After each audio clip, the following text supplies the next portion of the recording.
ইরানের সঙ্গে যুদ্ধে বিপর্যস্ত ইসরায়েল সামরিক পরিকাঠামোগত আর্থিক ক্ষয়ক্ষতি বিপুল, ঘুরে দাঁড়াতে 5 থেকে 6 বছর সময় লেগে যেতে পারে বলে মত বিশেষজ্ঞদের। ইরানের সঙ্গে যুদ্ধে বিপর্যস্ত ইসরায়েল সামরিক থেকে শুরু করে আর্থিক সমস্ত দিক থেকেই কিন্তু বিপুল ক্ষয়ক্ষতি হচ্ছে ইরানের। সামরিক কিংবা পরিকাঠামো কিংবা আর্থিক বিপুল ক্ষয়ক্ষতি হয়েছে বলে জানা যাচ্ছে ইসরায়েলের, এবং ঘুরে দাঁড়াতে গেলে ইসরায়েলকে 5 থেকে 6 বছর সময় লেগে যেতে পারে।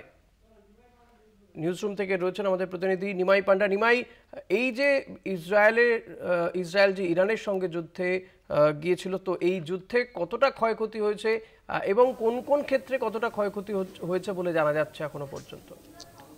ঋষি, দেখো, এই যে যুদ্ধ হলো 12 দিনের যুদ্ধ এবং ইরানের সঙ্গে ইসরায়েলি প্রথম হামলা চালায় এই ইরানের ওপর। ইরান পাল্টা আঘাত বা হামলা চালায় ইসরায়েলের উপর। এবং এতে কিন্তু একটা বিষয় স্পষ্ট যে দুই দেশই ক্ষতিগ্রস্ত হয়েছে, কিন্তু ইসরায়েলের ক্ষয়ক্ষতিটা খুবই বিপুলভাবে হয়েছে বলে যারা বিশেষজ্ঞ তারা জানাচ্ছেন। এবং এই যে বিপুল ক্ষয়ক্ষতি হয়েছে ইসরায়েলের, তার থেকে ঘুরে দাঁড়াতে কতটা সময় লাগবে এটা কিন্তু খুব আলোচ্য বিষয়। এবং এখানে বিভিন্ন মহলের মত যে 5 থেকে 6 বছর সময় লাগতে পারে ইসরায়েলের এই ঘুরে দাঁড়াতে, কারণ যত কোমর ভেঙে গিয়েছে ইরানের হামলায়। এবং এই ইরানের হামলায় যেভাবে ক্ষতিগ্রস্ত, সেখান থেকে উঠে দাঁড়ানো বা ঘুরে দাঁড়ানোর এই 5 থেকে 6 বছর সময় লাগতে পারে কেন? প্রথমত যে কি ক্ষয়ক্ষতি হয়েছে ইসরায়েলের, কারণ এই 12 দিনের যুদ্ধটি হতে পারে, কিন্তু যুদ্ধে এই 12 দিনে যেভাবে দুই দেশ যুদ্ধে একেবারে সরাসরি নেমে পড়েছিল, তাতে ইসরায়েলের তেল আবিব, হাইফা বা বীরশেবা এই সমস্ত শহরগুলি কিন্তু অনেকটাই ক্ষয়ক্ষতির সম্মুখীন হয়েছে। এবং মূল যে ক্ষয়ক্ষতির কথাগুলো বলা হচ্ছে সেটা হচ্ছে যে মূল আর্থিক ক্ষয়ক্ষতি। এবং সেখানে আর্থিক ক্ষয়ক্ষতি তার প্রথম যেটা বলা হচ্ছে যে সামরিক ক্ষয়ক্ষতি, কারণ যুদ্ধে সামরিকভাবে যুদ্ধ হয় এবং সেখানে যে সামরিক ক্ষয়ক্ষতি সেটা হচ্ছে যে এই 12 দিন যুদ্ধ চালাতে প্রায় 2 বিলিয়নের বেশি টাকা খরচ হয়ে গেছে বা ডলার খরচ হয়ে গিয়েছে ইসরায়েলের।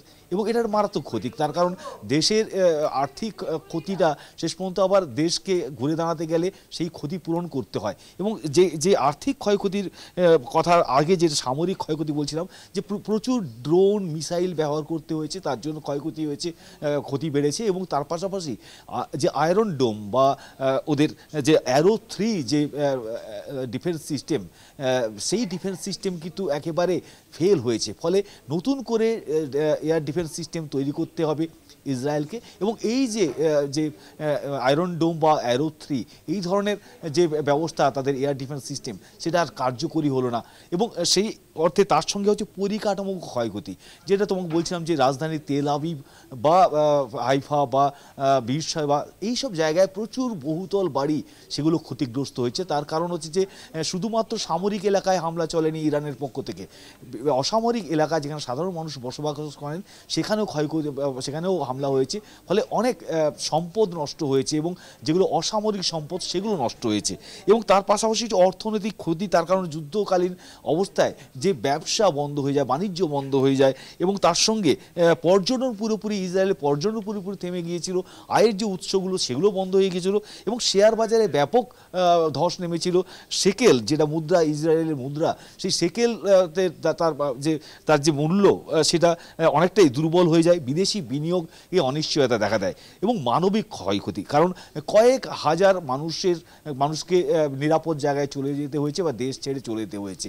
এবং যারা দেশের মধ্যেও ছিলেন তাদেরও অনেকের মৃত্যুর ঘটনা ঘটেছে, যদিও সেটা সরকারিভাবে এখনও তার সঠিক প্রমাণ বা সঠিক সংখ্যা বলা হয় না বলে অভিযোগ আসে। তবে যেভাবে মানুষজন দূরে চলে গিয়েছেন নিরাপদ জায়গায় যাওয়ার জন্য, ফলে মানবিক ক্ষয়ক্ষতি হয়েছে। এবং এক্ষেত্রে মানবিক ক্ষয়ক্ষতির মধ্যে সবথেকে বড় কথা হচ্ছে যে পোস্ট ট্রমাটিক স্ট্রেস ডিসঅর্ডার, এবং তার সঙ্গে আতঙ্ক, দীর্ঘদিন ধরে এই আতঙ্ক ছিল। এবং এই ঘুরে দাঁড়ানোর জন্য কীভাবে সময় লাগতে পারে, প্রথম কথা হচ্ছে সামরিকভাবে যদি ঘুরে দাঁড়াতে হয় হয় তাহলে 1 থেকে 3 বছর লাগবে বলে মনে করছেন বিশেষজ্ঞরা। তার কারণ এই সময়ে যেহেতু উন্নত প্রযুক্তি, তাতে ঘুরে দাঁড়ানো সম্ভব। এছাড়াও যদি অর্থনৈতিক পুনরুদ্ধারের ক্ষেত্রেও 1 থেকে 3 বছর লাগতে পারে। কিন্তু সবথেকে বেশি সময় লাগতে পারে যে সামাজিক পুনর্বাসন, এত মানুষের যে ঘর বাড়ি ভেঙে যাওয়া, পালিয়ে চলে যাওয়া নিরাপদ জায়গায়, তাদের পুনর্বাসন দিতে গেলে কিন্তু 3 থেকে 5 বছর সময় লেগে যেতে পারে। আর মানসিক পুনর্গঠনের জন্য অনেক বেশি সময় লাগতে পারে, সেটা 5 বছরের অনেক বেশি সময় লাগতে পারে। এবং সব মিলিয়ে বিদেশি যেভাবে নেতানিয়াহুর বিরুদ্ধে বিক্ষোভ হচ্ছে, তাদের বিদেশি বিনিয়োগ বা বিদেশি যে অনুদান, সেটাও কতটা আসবে সেটা নিয়ে সন্দেহ রয়েছে। ফলে সব মিলিয়ে দিক থেকে দেখতে গেলে যে ইসরায়েল কিন্তু বিপর্যস্ত হয়ে গিয়েছে ইরানের সঙ্গে এই যুদ্ধে গিয়ে। অনেক ধন্যবাদ নিমাই, কথা বলছিলাম আমাদের প্রতিনিধি নিমাই পান্ডার সঙ্গে।